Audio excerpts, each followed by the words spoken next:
Roll for Crit is brought to you by our Patreon supporters. Come roll with us at patreon.com/rollforcrit.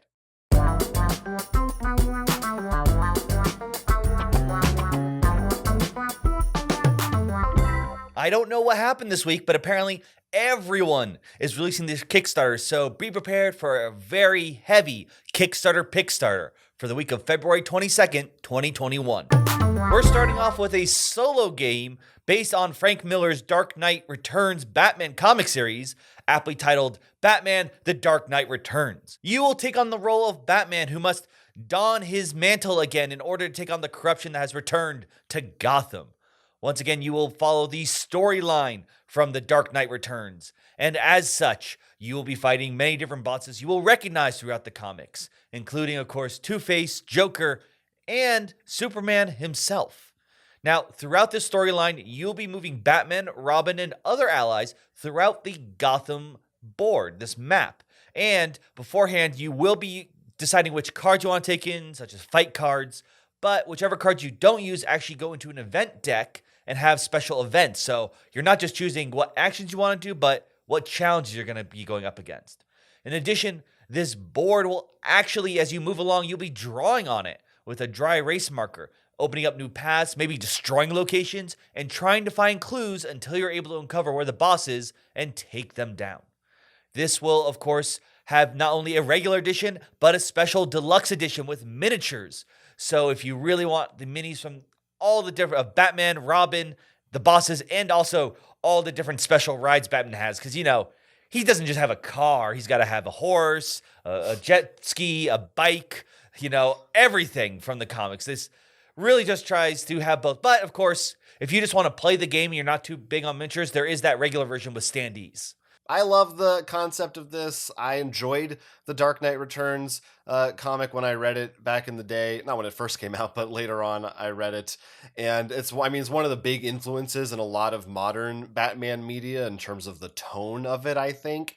And there have been Batman games before, but I think we've even had this conversation where I always felt like, you know, Batman, he works alone. I mean, yeah, sure, he has Robin, he has friends that sometimes come along, but the Batman that I would like to play in a game really is just Batman by himself. So the fact that they are doing a solo game and that it's Cryptozoic feeling like, you know, they are comfortable with doing a big mass market solo only game with a big license, that's really exciting to me. So I'm excited to try this. And dry erase, that sounds cool to have incorporated as well as part of the board. So I definitely want to play this one.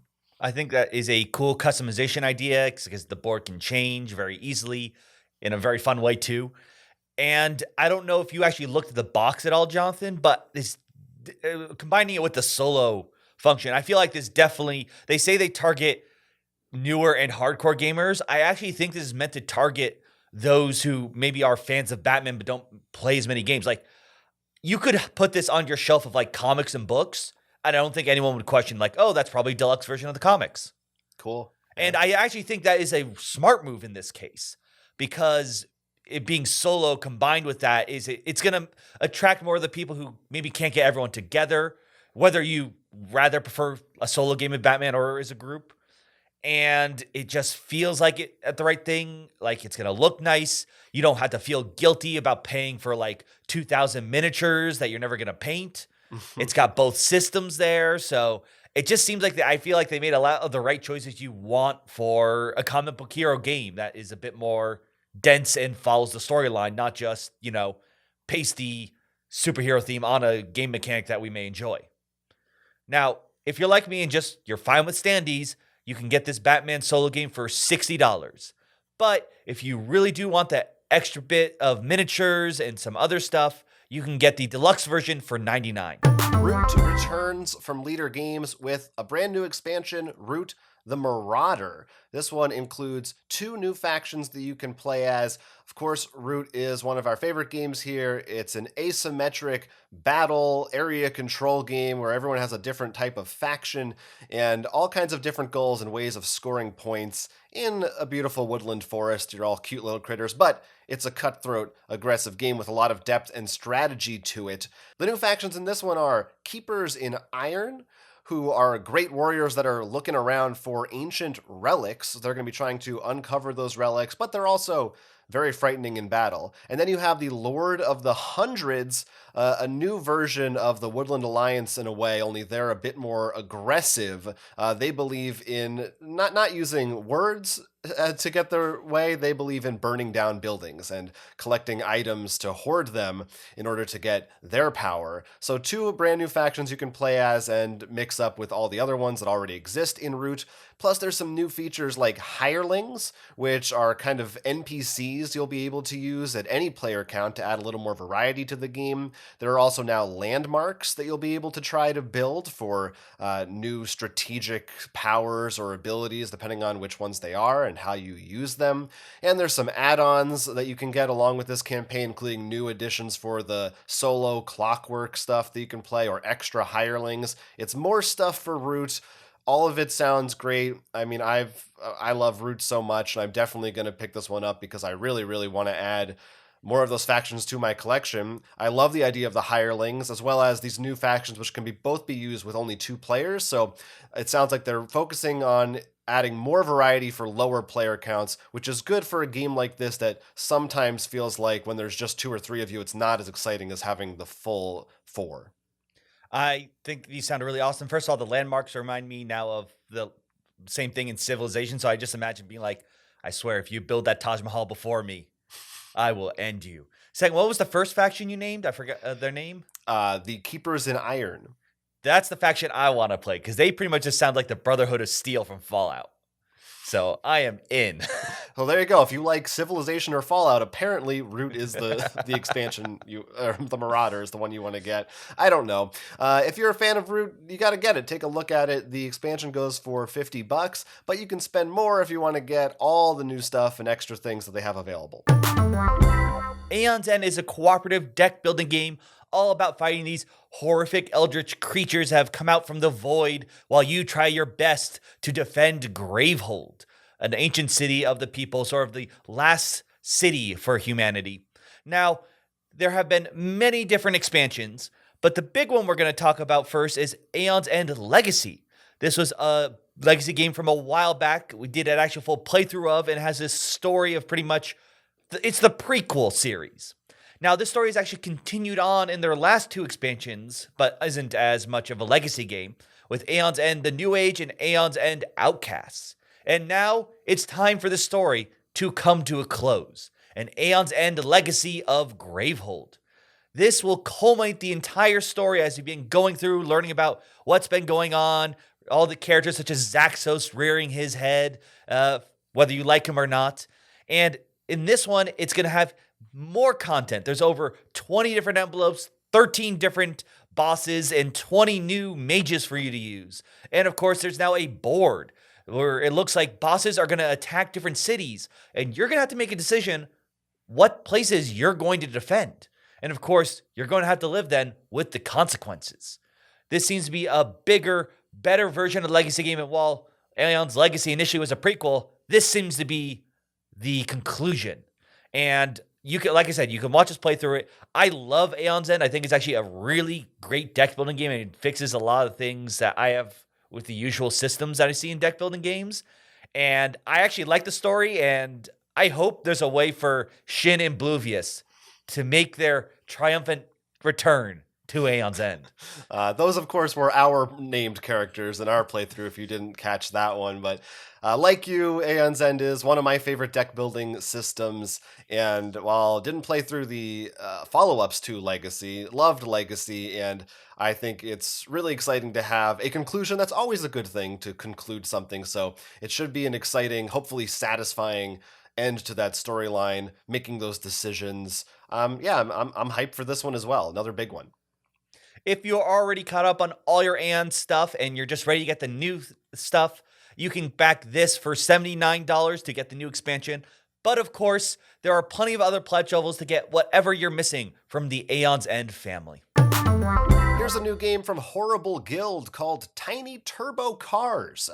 This is all about players racing with little cars in their living room. Basically, the theme is that you have little remote control cars and you are maneuvering them around your home. And of course, your home is littered with obstacles. There are maybe magazines on the floor, someone spilled some water, or there's just a carpet and that's going to slow your cars down. So that's something you got to deal with thematically and mechanically. But the big twist of this game, the way it's played, you're not just rolling dice or moving your cars based on cards you play. Instead, each player has their own little remote.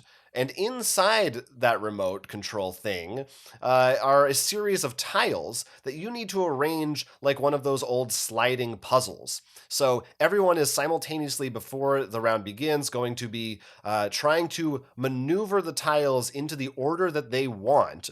And each of those tiles is going to have some kind of an action on it. Move forward, move diagonally, something like that, or maybe pause or recharge your batteries. And whoever is first to have theirs the way they want it calls it out, and they get to go first in the game. And if everybody finishes but one person, then they get put on a time limit. So you are against each other on a clock, so your pacing may depend on what the players are doing.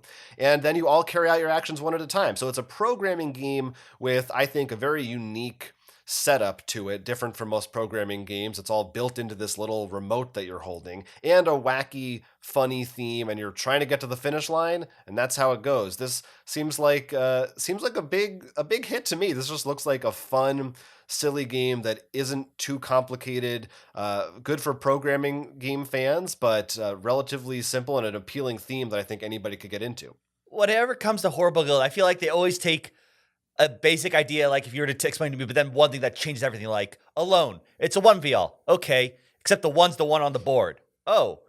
And then Legacy Game. Okay. Except it's all politics. All right. It's just every time it's like, it's a programming game. Okay. Except you're doing tile racing. It's like every time they just take like, what's this and how can we flip it on its head? Right. Yeah. Yeah. They have a lot of really cool, fun ideas, and I think this is no exception. If you want to take a look at Tiny Turbo Cars, you can back the standard edition for around $30 US. They have a collector's edition with more stuff as well, so take a look. Gone are the days when you would ride into the village with your axe riding a wolf, scaring all the villagers. Civilization has come, but that doesn't mean you can't be greedy and cutthroat. In Orconomics 2nd edition, you play as orcs who've decided to bring their fear and cunning into, well, the world of marketing. In this game, you will actually be selecting different tiles of different kinds of businesses around a wheel.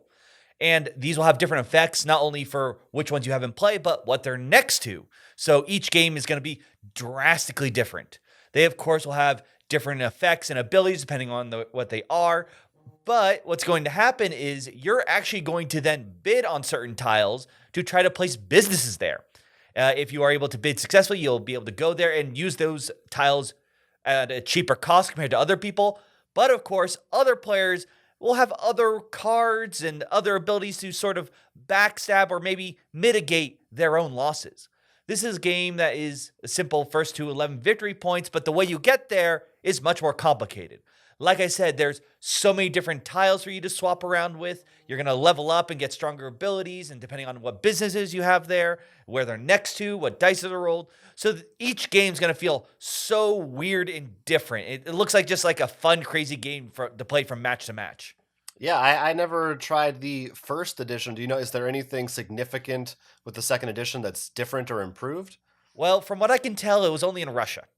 So well, that'll help. Being in English is a start. I think for many people, this might as well be first edition. Yeah, it's a fun, cool premise, and I think it looks like it'll be good to back this one to help out the Orconomy. Yes, and unlike buying a share of GameStop, this will only cost you $49 for the premium edition. Hunted is a solo series of games that was on Kickstarter previously with 2 different editions, each one based in some way or inspired by an 80s property. One of them was more like Alien, one of them was sort of Die Hard-esque. Now there's another one called Hunted Wode Ridge, which has more of a Stranger Things, Goonies, E.T. vibe to it. You are playing as kids in the neighborhood who happen to have an alien friend, and there's some kind of evil darkness that is coming after you, and it's up to you to put a stop to it before it's too late. Uses a similar system to the other Hunted games. It's a bit of a press your luck thing. There's a deck of cards, and as they're coming out, they will have different symbols on them, and you may be able to take them into your own inventory to use for specific powers or abilities, or you might use them to search for clues. You're trying to find enough clues so you can figure out what kind of monster you're facing and then attack it in a final boss battle at the end. However, some of those cards have symbols on them that attract attention, they will make noise, and if you have too many of those, you could risk getting a trouble card, which will be some kind of event that you have to face that may hinder your progress or move your time counter down so that you will eventually run out of time. And if that happens before you beat the monster, you're going to lose.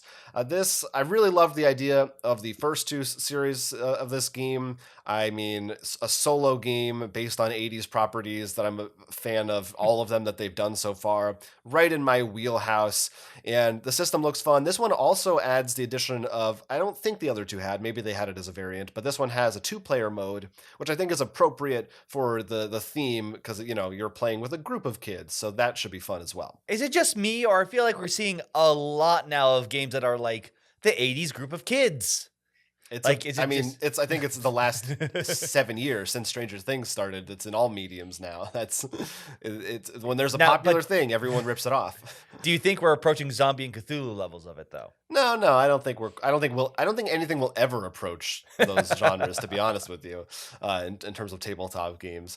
But if you're ready to go in for another one of these and you want another solo game, maybe in addition to or a cheaper one than the Batman one we talked about, you can get Hunted Wode Ridge for $35. This next game may not come from one of the companies that usually have a giant booth at Gen Con, but this looked like a really cool game nonetheless. It is titled Block and Key. The way this game works is you are all archaeologists competing to get inside this temple. To do so, you're going to have to unlock different keys by patterns on these cards. The way you get those patterns is you're going to get these Tetris-like blocks on the bottom half of the board. This is the 3D board that sort of looks like a table with another little table underneath it. And then you're going to be placing those blocks on the top. But you're going to have to worry about how you view it from where you're sitting. So you could be placing, for example, a yellow L block, but depending on if your opponent's sitting across from you, that's going to cause a different pattern from them, which may or may not help them, depending on what keys they have. There are different key patterns that will give you victory points once you are able to complete them. And in addition, there are ones from harder decks, so more advanced patterns for you to go with. This goes up to 4 players or even has a solo mode.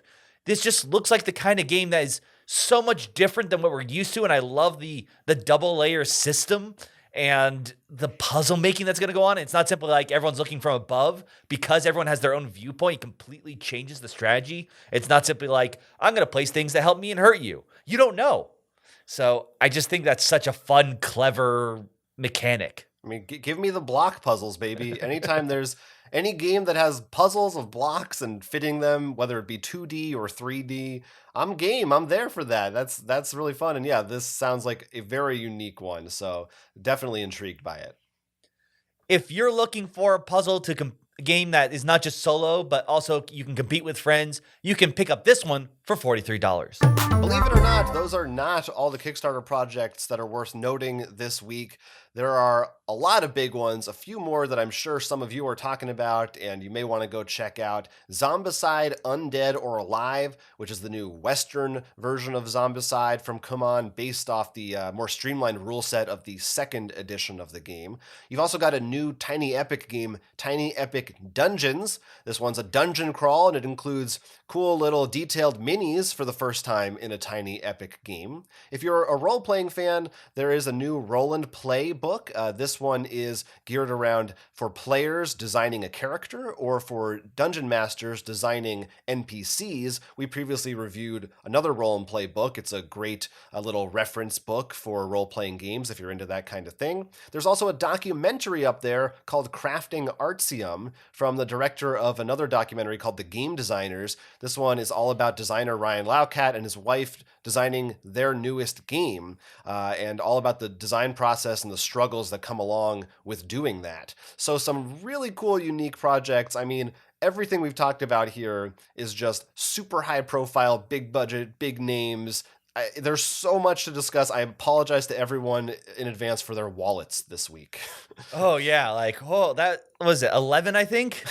This week, Yeah, we named 11, and there's a few more we saw too that we still also liked. If things keep going at this rate, I feel like each Pickstarter episode is just to become a poker rap. It may be what happens. Let us know in the comments, are there any we somehow left out, or which of the ones we're talking about are you most excited to spend your hard-earned cash on backing? Talk to us right down there below. Otherwise, I'm Jonathan. I'm Will. And this was Roll for Crit. We want you to like and subscribe, and if you have the chance, take a look at our Patreon. Thank you for being a friend. Subscribe to our channel and back again. Okay.